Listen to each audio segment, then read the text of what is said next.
नमस्कार, आदाब, सत श्री अकाल। मैं अमित। आज मैं जो आपको कहानी सुनाने जा रहा हूँ वो कहानी है हैदराबाद की। हैदराबाद में एक जगह है खतीफाबाद।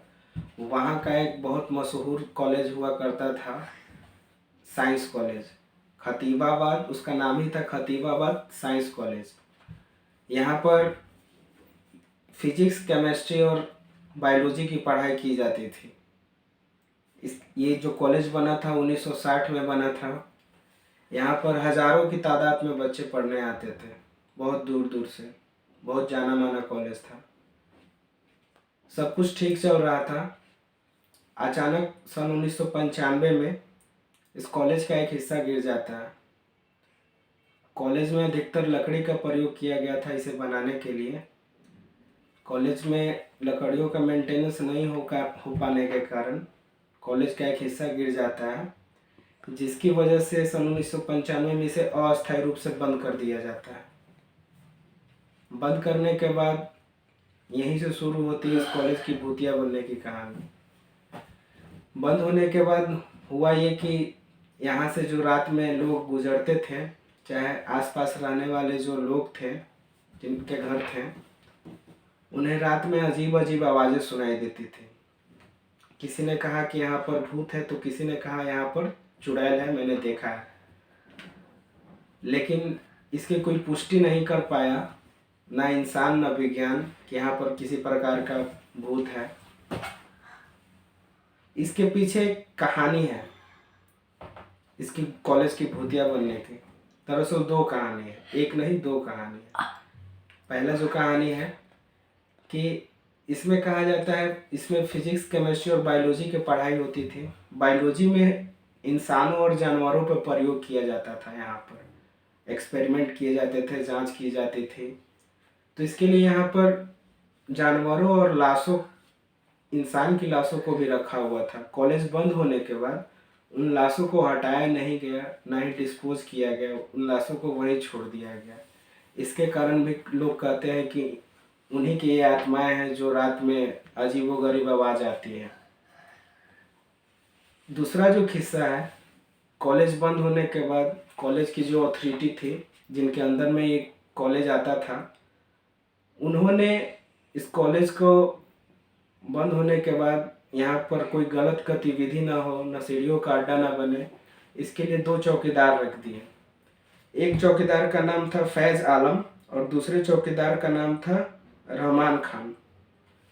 तो हुआ ये कि एक दिन दोनों अपने जो ड्यूटी करते थे, आते थे जाते थे, और वो कॉलेज के बारे में भी जानते थे कि कॉलेज भूतिया है, और उन्हें आवाज़ें भी आती थी। लेकिन वो जानते थे कि इस कॉलेज में कुछ गड़बड़ है, इसलिए वो आवाज़ों पर ध्यान नहीं देते थे और अपना काम करते रहते थे।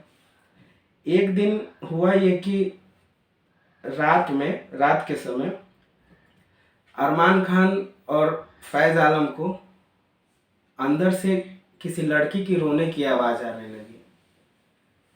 तो अरमान ने बोला फैज़ से कि फैज़, अंदर से कुछ रोने की आवाज़ आ रही है। तो अरमान बोला कि मैं देख कर आता हूँ। उसने जब वो देखने गया रात में, तो वो लौटा ही नहीं। फैज़ इंतज़ार करता रहा, ना उसकी फैज़ की इतनी हिम्मत थी कि वो अंदर जा सके। इंतज़ार करता रहा लेकिन वो लौटा नहीं अरमान। सुबह जब हुई तो फैज़ ने कॉलेज की जो अथॉरिटी थी, जिनके अंदर में था ये कॉलेज, उन्हें संपर्क किया और बताया कि रात में ऐसा ऐसा हुआ है कि रात में एक लड़की की रोने की आवाज़ आ रही थी। तो अरमान कॉलेज के अंदर चला गया और मेरी हिम्मत नहीं पड़ी कि मैं कॉलेज के अंदर जा सकूं। तो आकर आप ज़रा देख लीजिए क्या मामला है।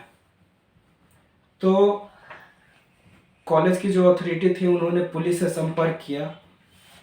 पुलिस जब आई मौका वारदात पे, तो पुलिस ने जब कॉलेज के अंदर गई तो देखा कि वहाँ पर अरमान की एक कमरे में लाश पड़ी हुई है, और वो कमरा था कॉलेज का लाइब्रेरी।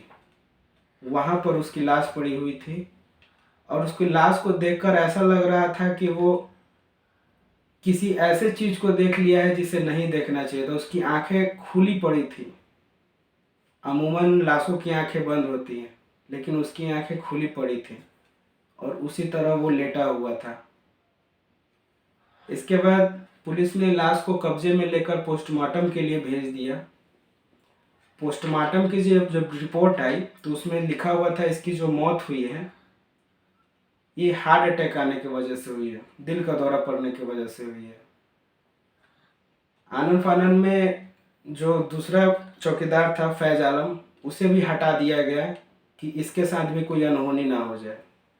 आज वो कॉलेज वीरान पड़ा हुआ है, ना उसे कोई देख रेख करने वाला है। अब वहाँ पर जाने पर उसके सिर्फ खंडहर मिलेंगे। मैं इस वीडियो में कोशिश करूँगा कि उसका फ़ोटो डाल दूँ ताकि आपको इसके बारे में जानकारी मिल सके। ये इसके बारे में जानकारी आप गूगल से भी ले सकते हैं, चाहे तो हैदराबाद जाकर खतीफाबाद में आप इस कॉलेज को देख भी सकते हैं। कुछ अवशेष अभी बचे हुए हैं। तो अगले वीडियो में मिलेंगे दोस्तों। धन्यवाद।